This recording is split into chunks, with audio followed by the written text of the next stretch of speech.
Hello everyone, good morning and welcome back to Sports Today. It's the start of a new week, but we know this world of sport never really sleeps. There's often so much going on, so we thought we'd join you first thing this morning and actually bring you up to date with some of the things you might have missed out on that happened, say either overnight or when you were catching some sleep, late at night, whenever it may be. So without further ado, let's just quickly check in with what has been happening in the world of sport, and we're going to be starting with the world of cricket, specifically the Border Gavaskar Trophy.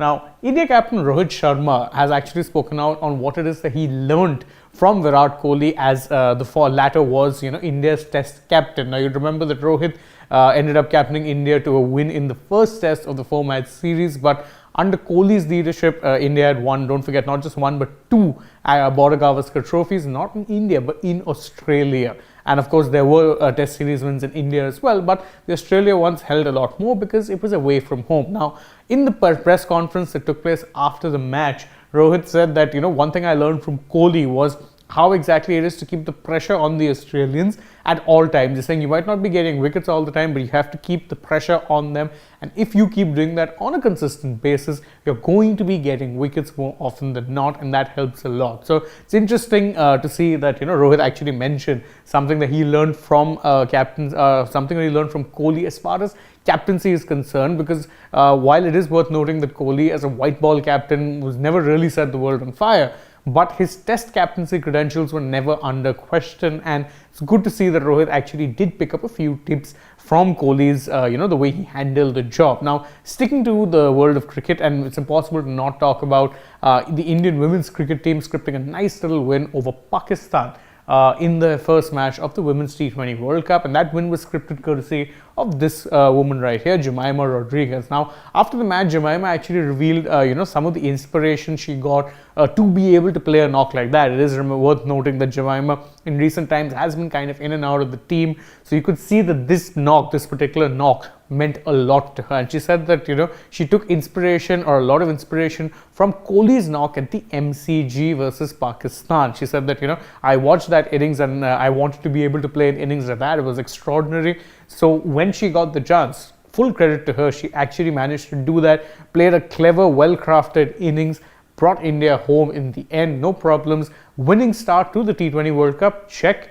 Winning start to the T20 World Cup against Pakistan, double check. In fact, as Jemimah said that, India versus Pakistan matches is always extra special. So winning those, it just means that much more. Now, sticking to cricket news, but moving back to the Border Gavaskar Trophy, former India cricketer Mohammad Kaif has actually taken a bit of a dig at the Australians on social media. He had put out this tweet where he said that Australia now know the difference between facing a duplicate Ashwin and the real Ashwin. You can't prepare to face one of the all-time greats by facing a young first-class player. I hope they're not searching for a Jadeja duplicate in Delhi. Obviously, good humor from, Kev, but he does make an interesting point that while you might get a brief idea on how it is you'd be able to play Ashwin, it's impossible to really prepare for the man by facing a youngster, because Ashwin is one of the all-time greats of Indian cricket. And just because someone can copy his action doesn't necessarily mean they'll be able to prepare you best for facing the real deal. Of course, Australia would be concerned, no doubt, by the kind of form that even Jadeja has shown. Come back after, nearly 5 odd months of not playing cricket. Doesn't look like he's missed a beat. And don't forget, Delhi is traditionally a place where the pitch spins and stays a bit low. So could very well be trouble for Australia come the second test as well. Maybe they might just look for a Jadeja duplicate. Who really knows? Anyway, switching our focus now from the world of cricket to the world of football. Lots of news to catch up there. Manchester United, ended up registering a 2-0 win over Leeds United just a few days after they had registered a 2-all draw against the very same opposition. In case you're wondering why these teams were playing each other in the same competition over the span of a few days, remember there was a lot of rescheduling done of Premier League matches when the Queen passed away. So all of those matches are going to be played in a flurry now.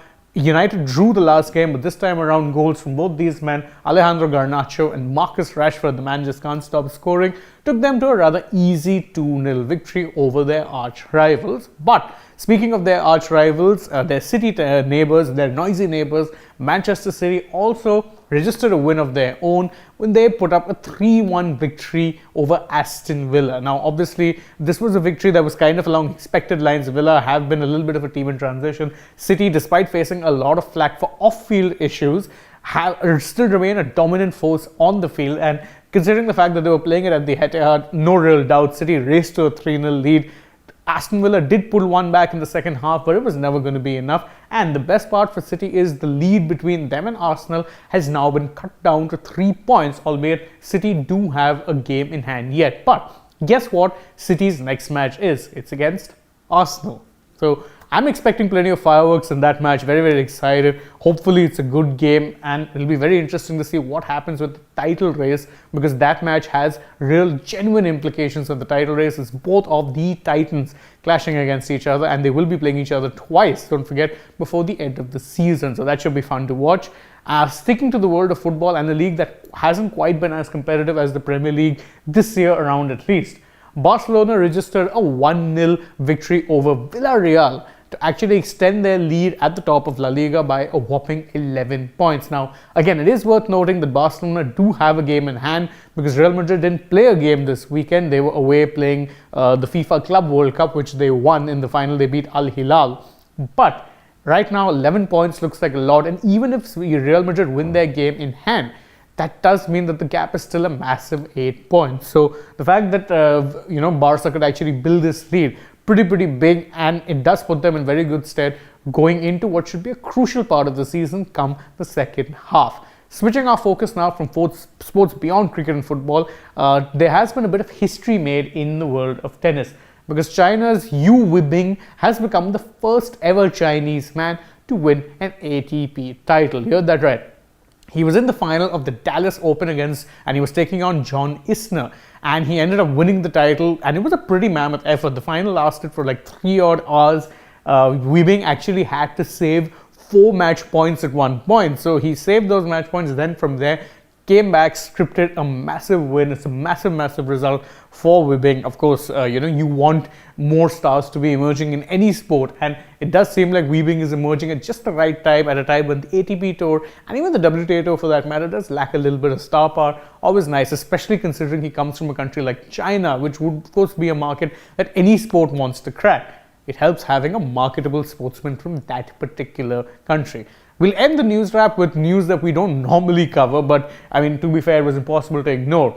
The Super Bowl has concluded, and the Kansas City Chiefs, who of course have now won their second Super Bowl title in 4 years. Patrick Mahomes was the star for them in the final against the Philadelphia Eagles, and this means that they get their second Super Bowl title in 4 years. The Kansas City Chiefs are officially, once again, the best team in the National Football League, or the NFL for short. And that's it from us in this particular edition of the Morning News Update from Sports Today. Thank you all so very much for joining us. Again, if you enjoy the work that we do, please don't forget to like the video, share it with your friends, subscribe to the channel, tap the bell icon so you know when it is we're going live or uploading a new video, and don't forget to follow us on Facebook, Instagram and Twitter too. Last but not least, don't forget to download the AajTak app. You'll get all of your sporting news updates from around the world at the tip of your fingers if you download that app. Thank you all once again for joining us. If you're on the channel already, please do check out some other videos that we've done.